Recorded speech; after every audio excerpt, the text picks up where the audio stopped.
So thanks everybody for joining us to talk about ATO.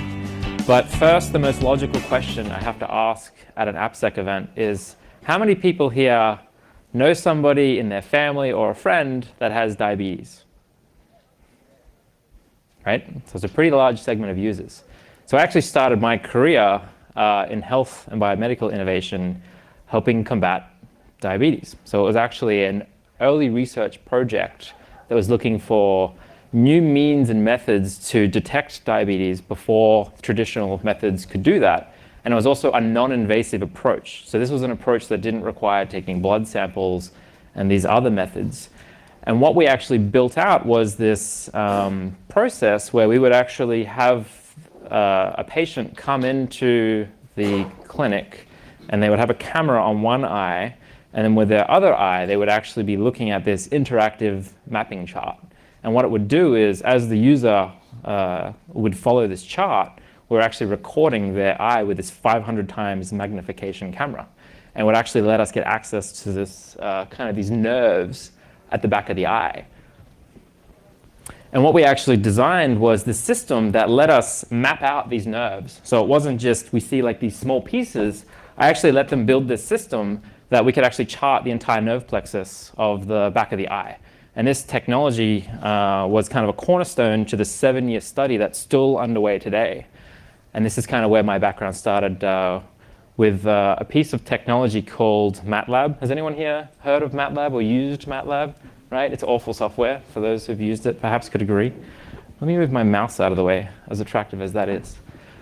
And what we would use it for was actually to stitch these images together. So my background comes from image stitching techniques. This is kind of what it looks like to have, so this is actually my eye. This is what a healthy eye looks like. So there's kind of this world complex that forms in a healthy eye, and all the nerves kind of come to this one central location. So this is what a person without diabetes, as far as I'm aware, looks like. This is what a patient with diabetes looks like. And this is 2 years before traditional methods would even pick up that this patient actually has diabetes, right? So this is really cool stuff. So I wrote a paper on this and did a lot of work with this research institution. This was actually a research institution in Australia, where I'm from. You may have noticed the mild accent. And obviously the next clear progressional action in my career would be to go on to become a doctor, right? That's what makes sense, given this. Well, no, of course not. I'm here talking to you about security. So I didn't do that. So what I did was, instead of becoming a doctor, I went on to build games, obviously. So this is me. Well, is this me? Unclear. This is me when I was 5. So what I actually designed at the university that I was working with was a piece of technology that used some of the similar imaging techniques that I pioneered with this study to track people. So we were actually partnered with a small company called Microsoft on a piece of technology called the Kinect. Has anyone here heard of the Kinect? What does the Kinect do, young sir? Detect motion. Yeah, so it's a piece of technology. And did you play any fun games? What was your favorite game? You have played no fun games with the Kinect. So this is the problem. This is why the Kinect is not around anymore, right? This is the kind of user reviews they would get from the Kinect. It's terrible technology. We actually were one of the first to use it for a commercial means, as not actually building Xbox games, but actually building what it was an interactive system. So we had this floor surface that we would project a screen onto, and we would use the Kinect to actually determine where the user was standing on this floor area. And it would actually let us build this giant multi-touch, multi-user, effectively an iPad that was 2 by 3 meters. And this was a low-cost system, and we built a whole range of educational applications with this technology. We first built it using this technology, which is built by a company called PrimeSense. None of you have probably heard of the company PrimeSense. Who here owns an iPhone, or an iPhone 10 specifically? So, do you use Face ID? Don't use Face ID. Is it because you're in security and you're like, don't want Apple to see my face? What's the reason? I want to understand. I just don't like the idea of somebody scanning my face. Has it a pin on it? Okay. It's kind of old school, but I guess. All right. Okay, that's fine. This is other user reviews. See, this technology wasn't going places. But this company, PrimeSense, 3 months into our relationship with them, they actually got acquired by Apple. This was 5 years ago almost now, maybe a bit longer. And that technology is actually the camera that is used in the iPhone 10. They basically went silent for many years while they were miniaturizing the technology. It used to be like this. It used to be the same size as the Kinect. And then it became what's now inside the iPhone. So we were kind of upset about that, but we ended up getting a relationship with Microsoft instead, who actually had to rebuild the Kinect V2 from scratch because Apple then owned all the patents on the technology they were originally using for the first Kinect, which was based on the PrimeSense technology. Fun fact. This is kind of some of the games, the applications. We had like a lava game, Don't Stand on Lava. Who's played that game as a kid? I'm sure someone's played this game. It's a great game, right? See? See? Good reviews on games. Better than the Kinect. We did better. We had like a dodgeball game. We had to like jump over these bombs. We had like the sheep herding game where you had to herd the right sheep into the right pen, and these kind of different applications and use cases. But I'm actually not here to talk about games and diabetes, surprisingly, even though we've spent the first entire chunk of the presentation on that topic. I'm here to talk about single request attacks, specifically in the context of account takeover. So account takeover, obviously, is this interesting new problem. Who here has bought something online that's been shipped to them? Right? So what did you buy that was online that you had shipped to you? Some stamps. What store did you use to purchase this? Amazon. And I'm assuming you probably stored your credit card details on Amazon. Does anyone else store their credit card details on Amazon? Well, okay, a few people. And if you don't, it's a really poor user experience once again. So, they kind of require that. So account takeover is this concept of someone wanting to get into your account. So there's something in there that's valuable to them, and they would like to get in and take that from you. That's effectively the concept of what an ATO is. And they use a whole range of methods. So they try and break in, they try and buy credentials, they try and figure out what your credentials are, with the entire goal of getting in and stealing something. So because you stored your credentials in Amazon, this guy is now coming for you, unfortunately. He's very scary. I don't know if you can tell. He's very hard to see. So this is how you solve the Face ID problem. You get a mask.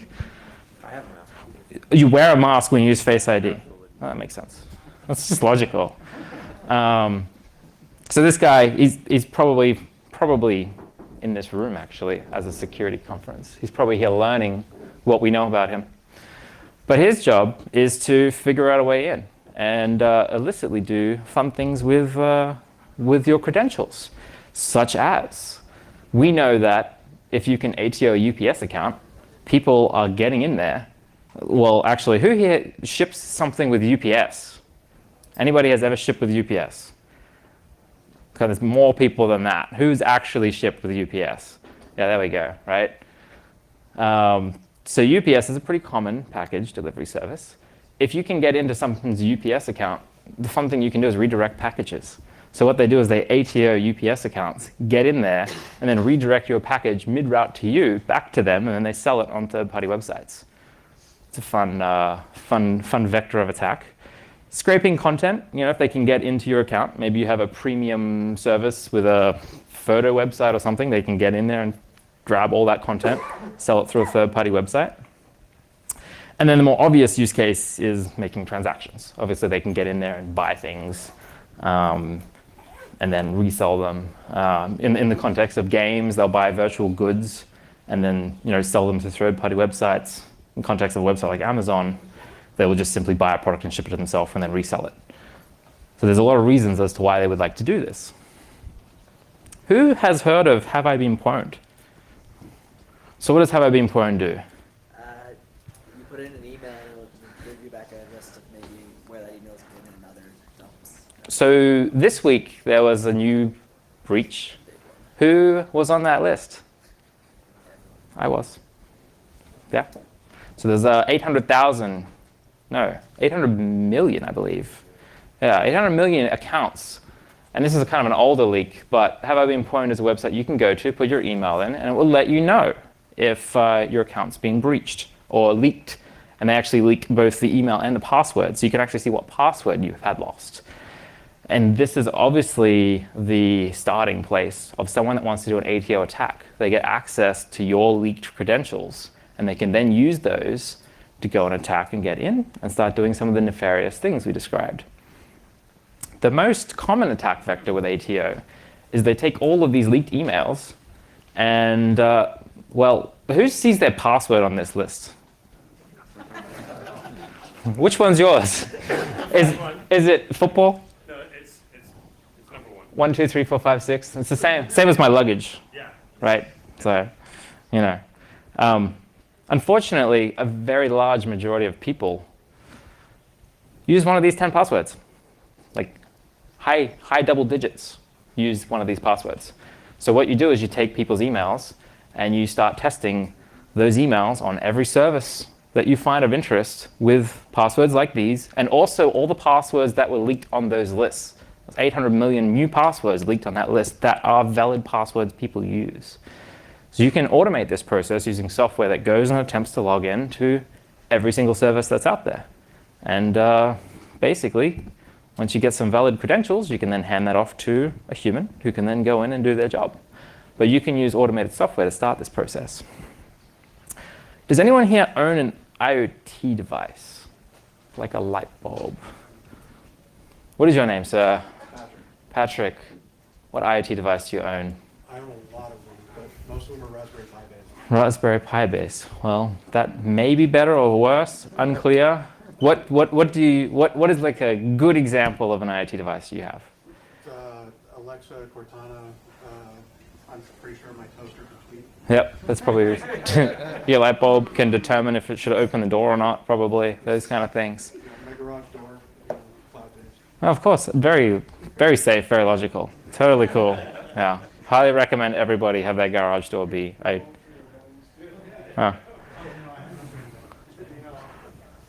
So these are pretty popular. There's a lot of them out there, and there's a lot of really cheap ones being made, and there's a lot of really expensive ones being made with the same quality as the cheap ones. And unfortunately, these same devices can also be ATO'd, and they're even easier to ATO because the default credentials are the same across many millions of them.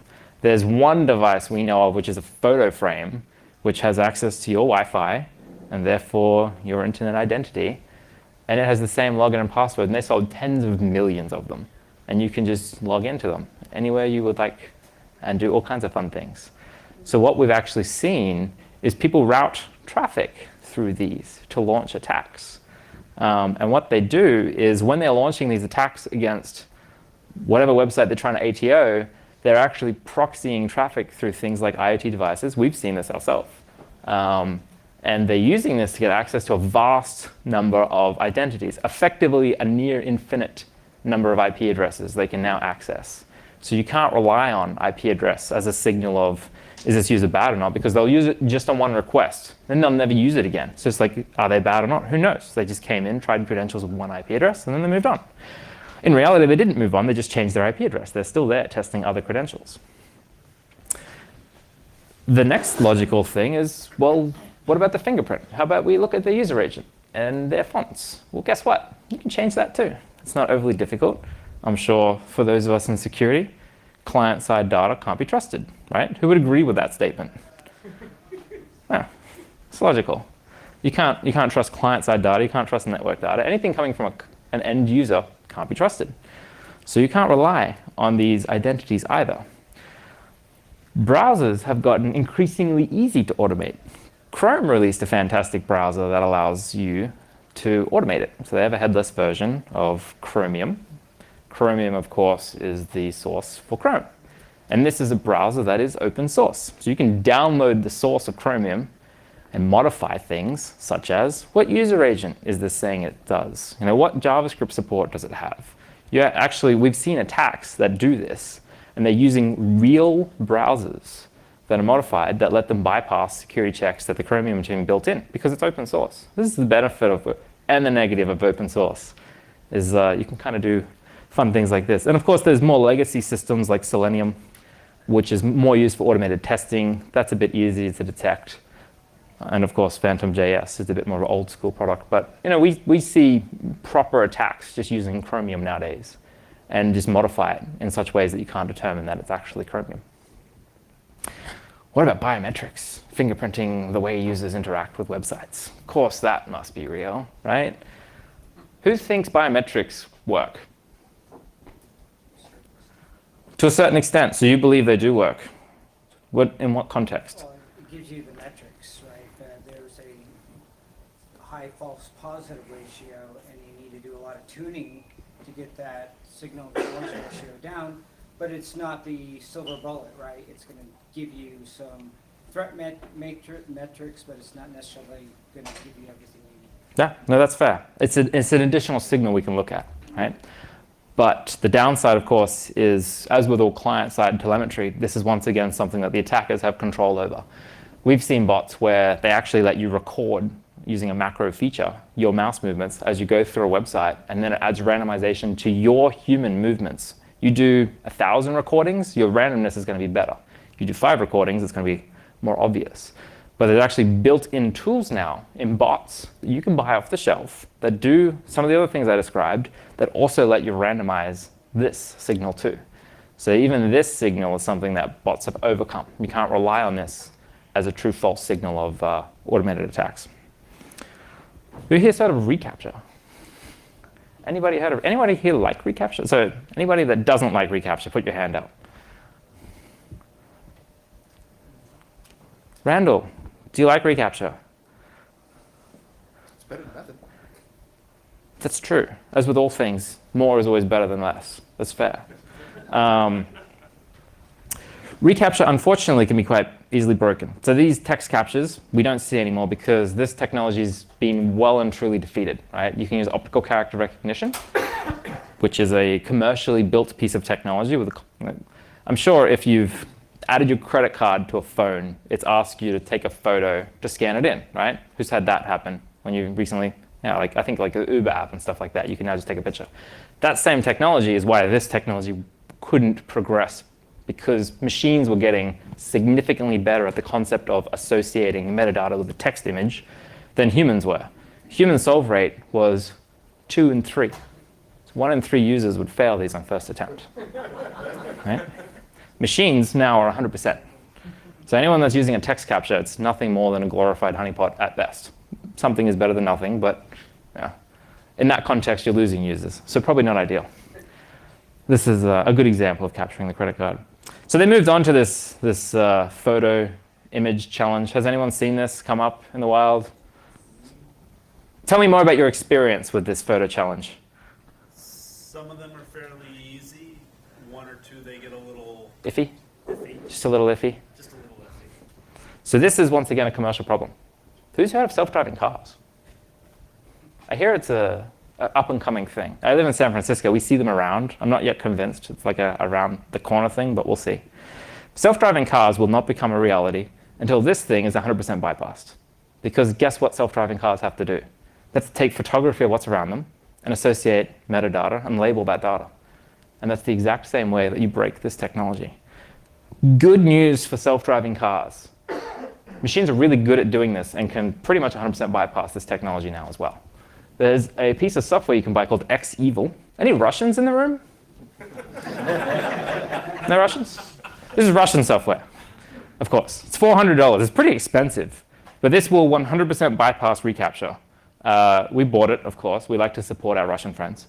And tested it. And yes, it does work on every website that uses reCAPTCHA. So if anyone is frustrated with reCAPTCHA, XEvil dot something, just Google XEvil.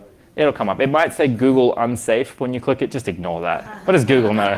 What does Google know about that? This is a competitive product to them. They're not going to let you into that website. So that's kind of what a single request attack is, right? So here's a bit of a roadmap as we're walking through our presentation in case anyone's bored. Can anyone tell me what a single request attack is? Has anyone been paying attention? It's coming to one IP address, and I'm assuming based on what you want. That's correct. Fantastic. Someone paying attention. Doing well in the world.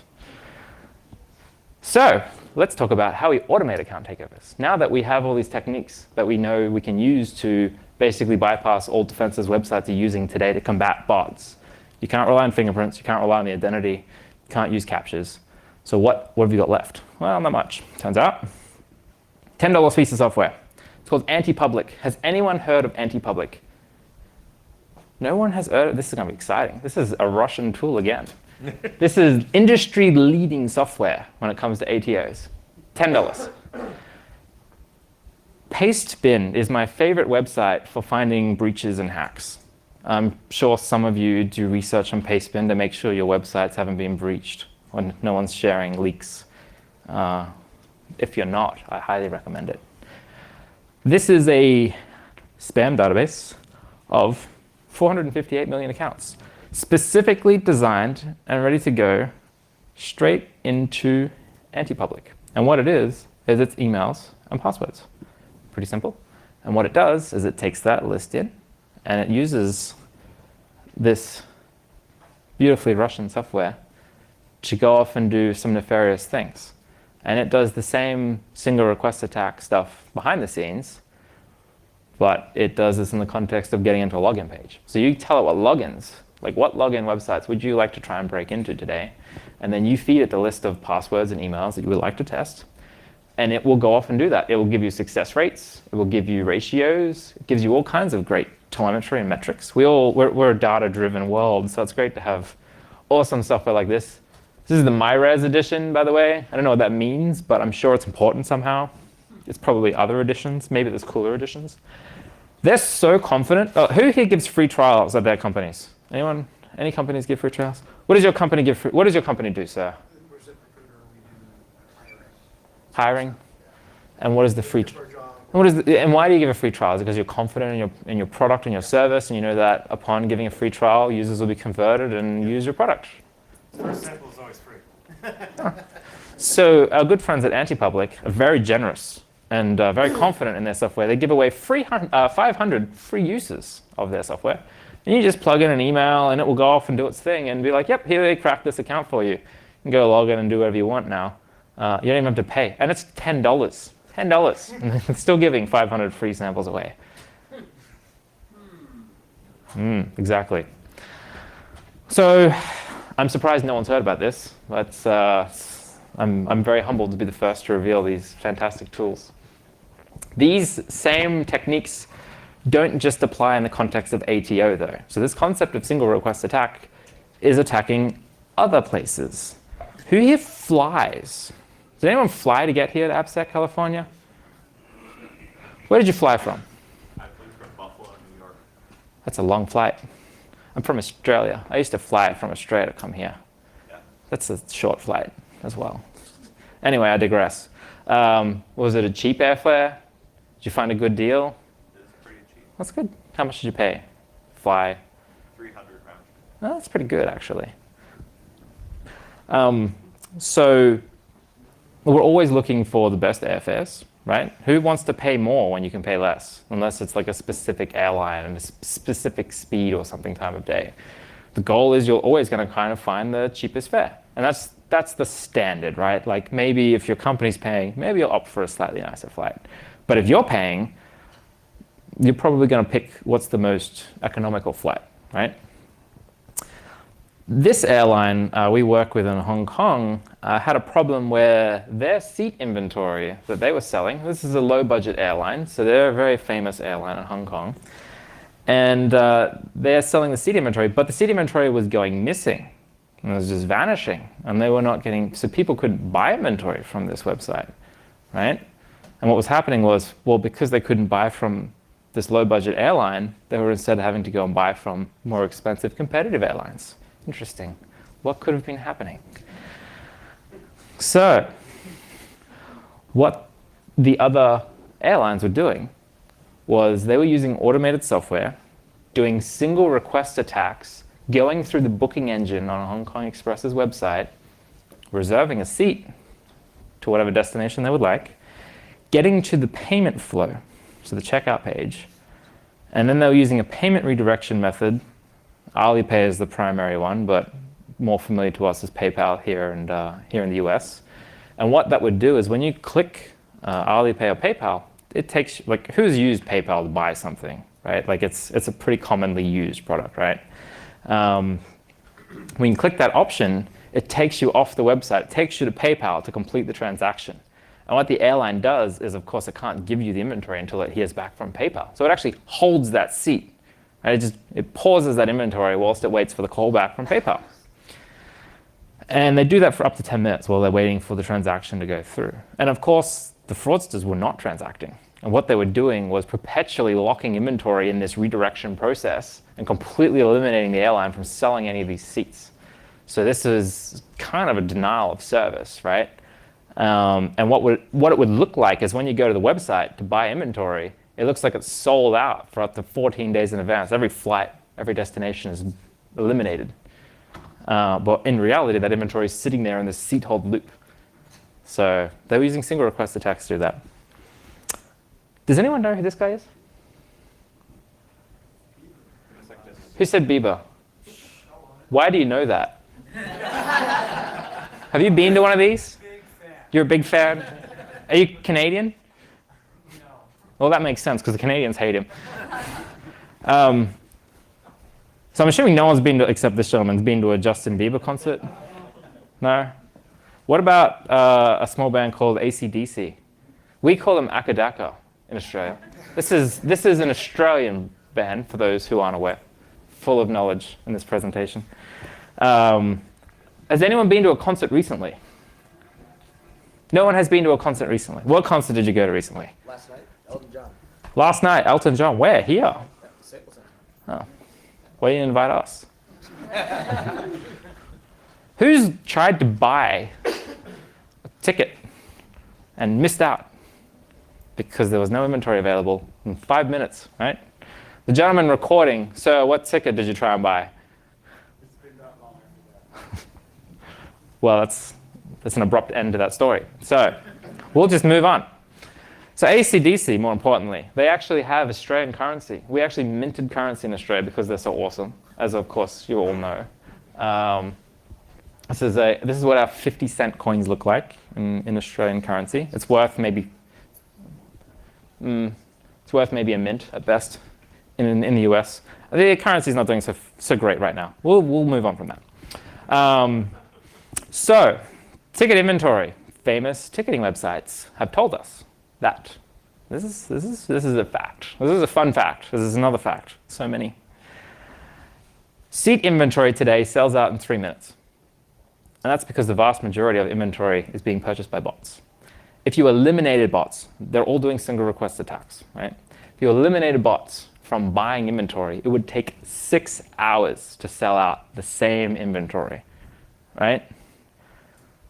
So if ever you're in a queue and you're there in the first 6 hours, you would be guaranteed tickets to the best concerts in the world if they were not being bought by scalpers. And why are they doing this? Can anyone tell me why they would want to buy this inventory? That's right. So a $70 ticket, you can sell up to 5x the value of that ticket. And you make a lot of money doing this because, if you really want to go to that concert, a fan will pay more money. And who's actually pocketing that money? Fraudsters. It's not the ticketing company. It's not the artist. So everyone loses in this scenario except the fraudsters, and it's huge margins, right? If you can scalp, 50,000 tickets, think about the margins on that, right? It's huge amounts of money. And that's why they're so invested in doing things like single request attacks. And they frankly just completely overcome the defenses of these ticketing companies, even though they invest huge amounts of money in this problem. It's a really hard problem. So this is the software you want to use if you would like to buy tickets early, because you're not going to get them in 6 hours. I at least can help you get it in 3 minutes. It's $1,000. It's a pretty pricey software. Go to ticketbot.net, or you can just Google this. It'll come up. And what it does is it lets you select how many threads would you like this to run on your PC, so you can run, parallel processing. It's the future. And you tell it what time of day you would like it to log in, what tickets you would like it to buy, and it goes off and does its thing. And behind the scenes, it's doing these single request attacks on your behalf. You can route proxies through it, all this good stuff, get access to some IoT botnets, and get some cheap inventory. And then you can resell it and retire young. That's what many people do. So we're moving through. So what did we just cover? Weren't paying attention. What did we, young sir, what did we just cover? Essentially like single account takeovers with bots. That was the one before. What did we just cover? No. What we can do to become rich. Why is no one listening? I'm giving you all these great things. So these same attacks are also used in other use cases, like gift cards, right? I found this on Pastebin, my favorite website. This is a very simplistic brute force attack. It's just literally JavaScript that's just randomizing numbers and then putting them into a check gift card feature. And guess what happens if you come back with a valid gift card balance on your random brute force? You now have a legitimate gift card you can go and spend, right? Has anyone here bought a gift card before? At the back. What did you buy? What was the gift card for? Long story, my boss keeps making me buy gift cards to give people rebates. And I started making him buy them with his credit card, but yeah. This is a very different story than I was expecting, but what kind of gift cards? So like $50 Visa gift card. Okay. $4.95. Yeah. But that would suck if the balance was already used. Has anyone given away a gift card for like a Christmas present or something, right? So how long, on average, does a gift card sit if you're going to buy it for Christmas? That's a yes, I guess, if it's a poorly given gift card present, very untargeted to the individual. But yeah, like months, right? So typically it'd be months. So you buy this. When it's actually on the shelf, it's deactivated. So you can't get into that gift card. It's not activated until they go to the register and they pay. That's why they have to like scan it into the credit card system. You'll typically see that, right? That's when it actually connects to the service of whoever is backing the gift card, and then it's activated. From that moment until it's redeemed, that gift card can be attacked. So whilst it's sitting under the tree for months, people are using software, using single request attacks with this kind of stuff on top, trying to get into those gift cards. Because once you can get in, yes, you can redeem them. And then when the person that actually owns the gift card goes to redeem it, well, it doesn't actually exist and it's not valid. So that's a problem for them. But the fraudster is great. What about credit cards? I guess credit cards are also a potential attack, right? If you can do a single request attack on a credit card use case, who has donated to a charity online?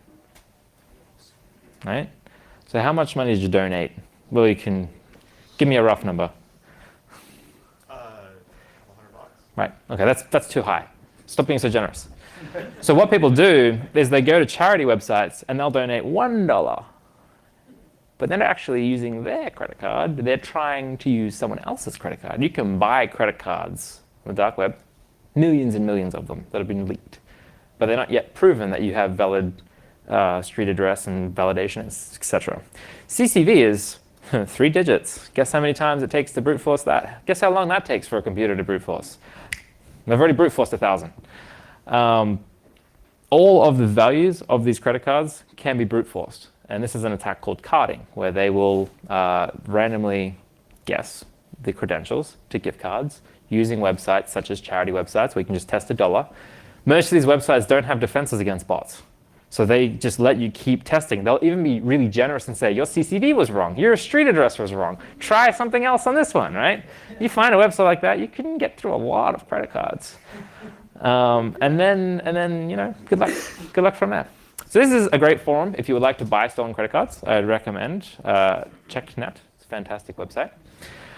And this is an individual, a busy bee, who is looking to purchase Australian or New Zealand credit card. And this gentleman actually tells him where you can buy the credit cards from, jstash.bazaar. I believe that's a Tor website URL. I don't think I went there. Anyone know why you would want to buy a New Zealand credit card? I don't know if anyone's been to New Zealand, but they have a lot of sheep there. But if you, like, I can understand wanting to buy an Australian credit card. That makes sense. We have beautiful beaches. If I was presenting in New Zealand, I'd have to pixelate that image. Can anyone tell me how to pronounce this? Adidas. Sorry? Adidas. It's Adidas. Nice try there. What about this one? He learned. Aluminum is such a fancy word, but all of those letters don't exist. I don't understand why The that. guy who invented the name said aluminum first, and then decided it was wrong and called it aluminum. Marketing. So, That's marketing. His marketing team told him, it sounds more fancy, the Americans will love this. What about this word? Caramel? Sounds, it's caramel. Caramel, all right? Now that we got that out of the way. So we have, I have a story to tell now. It's story time. Just everyone, some silence, please. So I want to tell the story about Jimmy. So Jimmy is a young child who likes to purchase very expensive shoes. But when he purchases or tries to log on and purchase these shoes, they're not available. And he's very upset about this. He tried many things. This is Jimmy here. He tried many things. He went and lined up at a shoe store, assuming he could get in and get the inventory in time. But he's always late. His parents don't let him out, you know, at the bright early in the morning to go and line up. So when he gets there, it's sold out. It's very upsetting. So he turned to cybercrime. This is Jimmy attempting to use cybercrime. He's not very good at cybercrime. He is Jimmy. Poor Jimmy. He gets access denied when he tries to use, you know, multiple computers at once to try and purchase. Who's done that with ticketing websites or something, right? I'll go on my phone and my computer and this and that. They know that they're all you, by the way. They're really good at that. So they block that. Fortunately, Kanye West came to help him to buy shoes, of course. And Kanye West sold to him all in one bot. This is a great website. You should go there. This is an actual video that they have. They built like a full high production, and they hired Kanye West. It's very legitimate. And what this software does is it does single request attacks on sneaker websites, and it will buy the inventory that you would like when it's available. It's $325, which, you know, it's pretty decent. These shoes can go for a couple of $1,000s. If you can automate one pair of shoes, you've got pretty good ROI, I think, on the purchase. This is an individual who obviously was just like Jimmy and just wanted one pair of shoes. For some reason, he ended up with like 10 or 12 or whatever this is, 16. It looks like, I digress. So he clearly was not looking to buy. I think it's hilarious when like literal people committing fraud just post images to Twitter of like, I just defrauded this website. I got a whole bunch of shoes that I'm going to resell. And they even like talk about the companies that they use, like eProxies and Guru proxies, which they're using to do single request attacks through. So what this software does, you download it. It's got a very, very nice UI, actually, unlike the other ones. You pick your website, including Adidas. Pick the shoes that you would like, the size and the color and all these things. And then you turn it on and it goes and does its thing. They have a term, actually. It's called copying. Copying is apparently, and is that like a thing here? Copying? I mean, that's not a term we have in Australia. I thought it was strange, but that may be just me. And they have, 60,000 cops so far. So they've got like great stats. They clearly have some kind of call home mechanism in their software, which is cool. 10,000 testimonial shoutouts on Twitter. 10,000 people committing fraud talking about it on Twitter. I thought that was really, really strange. This really impresses me. 3-hour support time reply, like that's better than most companies, like legitimate companies, right? Like that's actual like top tier. So I think that's really cool. And they just happily talk about, all of the totally legit things that this company helps you do. And at the end of the day, for some reason, Michael Jordan will actually deliver the shoes to you. I don't know why. I guess it's some kind of resale agreement with Kanye. But anyway, Jimmy is very happy. So this is good. Does anybody know these characters? Anybody over here know these characters? Who are they? Who is this character? Pokemon. That's a very high level of who these characters are. Do you know who this character is? This funny looking yellow rabbit. That is Pikachu. Correct. Has anyone played Pokemon Go? Nobody has played Pokemon Go. That's a lie. No one's got. All right, you've played it. What level did you get to? Not very high. That's pathetic. I'm unimpressed.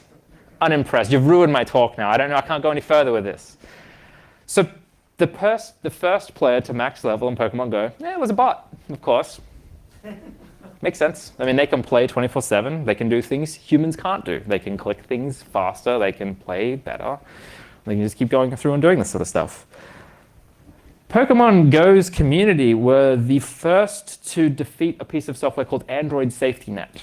So I don't know if anyone here uses Android Safety Net to protect their properties they work for. But Android Safety Net is a piece of software that's designed to stop emulation of Android OS. So it's supposed to tell you, is this actually a real phone or is this an emulated version of the phone? Of course, people using bots want to run emulators because then they can do everything automatically at as large a scale as they would like. Much harder to do when you have to use physical phones. So of course, this feature by Google, Android Safety Net, which is a true false, if is it real or not, is a fantastic feature. Only problem is Android OS is open source, just like Chromium.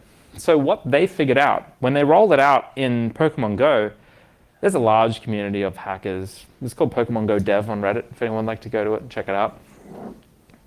They were stopped momentarily from running their bots. So what they did was they reverse engineered the Android OS and made it say true instead of false. So now they can run their Android emulation and it completely bypasses Android Safety Net. Because once again, you cannot trust client-side information, even if the company making the OS says you can. They're wrong. You definitely can't. Pokemon Go has proven that. Does anybody know anyone in their family, or maybe it's you, who has died and voted recently? Nobody that's dead and voting in the room? Just, nope, okay. Well, so there's a thing called a death master file. It's quite morbid. It's a real thing. You can look it up later. And it leaked one year. And what this list has is a list of everyone that's passed away and their social security number and where they lived and all kinds of fun things. This is a government-owned thing. It's perfect. It makes a lot of sense why the government would have this. It's just unfortunate they leaked it. So what people have done with this death master file is they've used it to do all kinds of fun things with bots. Because now you can effectively take over these identities of people that no one's checking on and do interesting things like voting in certain polls.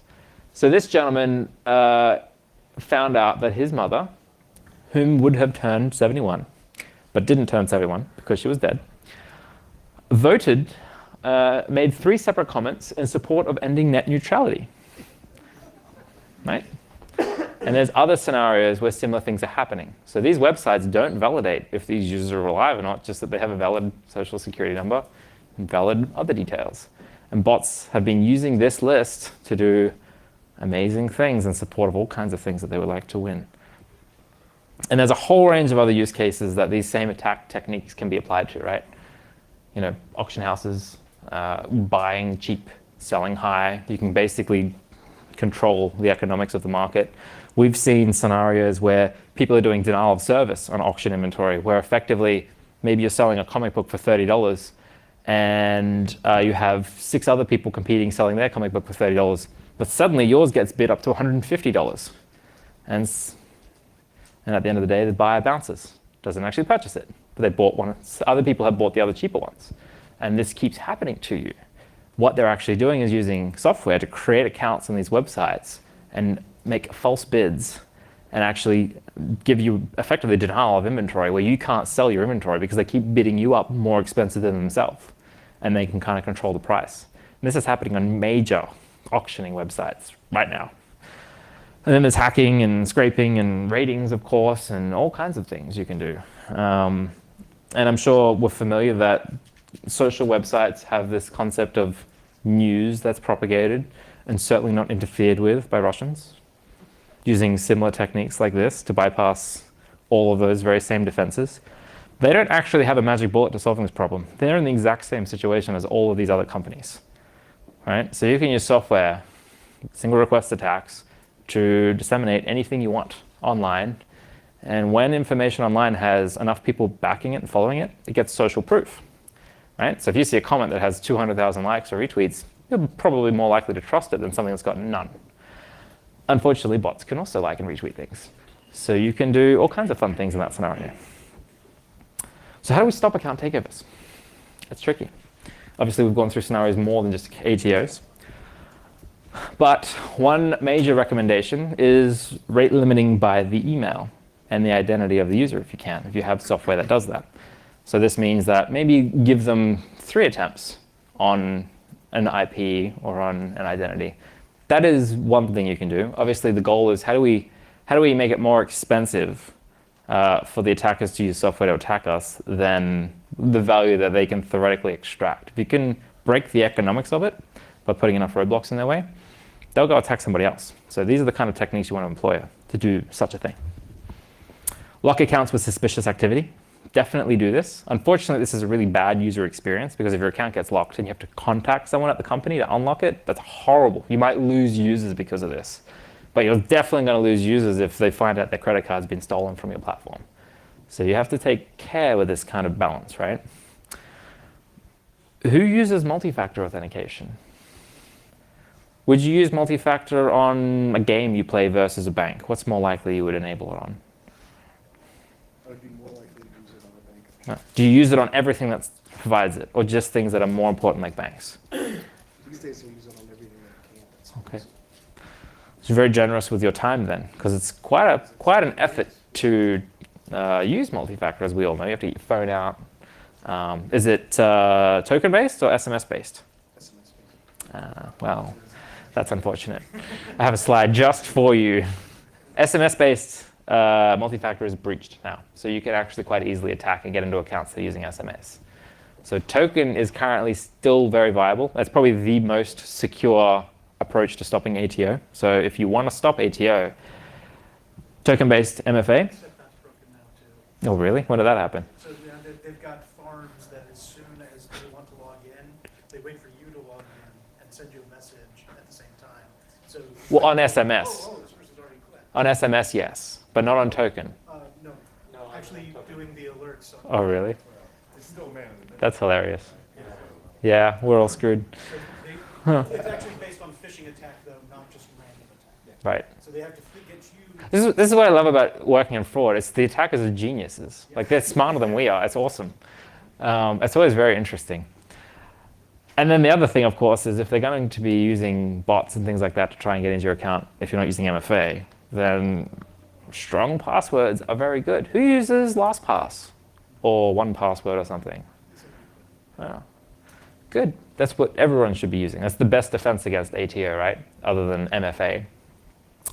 Have I been point also have an API for enterprise companies that you can actually test as users set up an account. You can test if those, and even when they're logging in, you can test if those credentials have been ever used by someone else before, or if they've been leaked before. And if, of course, they're on the list, guess what? They're going to be broken like that, right? So this is a good service that you can use to stop that problem. So that's kind of what we're talking about today. So I hope you enjoyed that. I think we're pretty well over time, but if anyone's interested in kind of what we do, so we're a fraud prevention company. We're backed by PayPal, and we're doing stuff with some cool companies. We work in this space, and that's why we've seen all these great things. But we'll be hanging out around front if anyone's got any questions. But, A question. One of the things I've seen recently is sites with no passwords at all. It's purely, you want to log in to the site, it sends you an email, and you have to click on a link which is fine, but it just moves the problem to where? to the email. There you go. You haven't solved the problem, you just moved the problem. It's still better having a centralized location. It's like LastPass, right? You centralize it to LastPass. They still have a login as well. So, yeah. All right. All the way down. Exactly. All right. Thanks, everybody. Appreciate your time.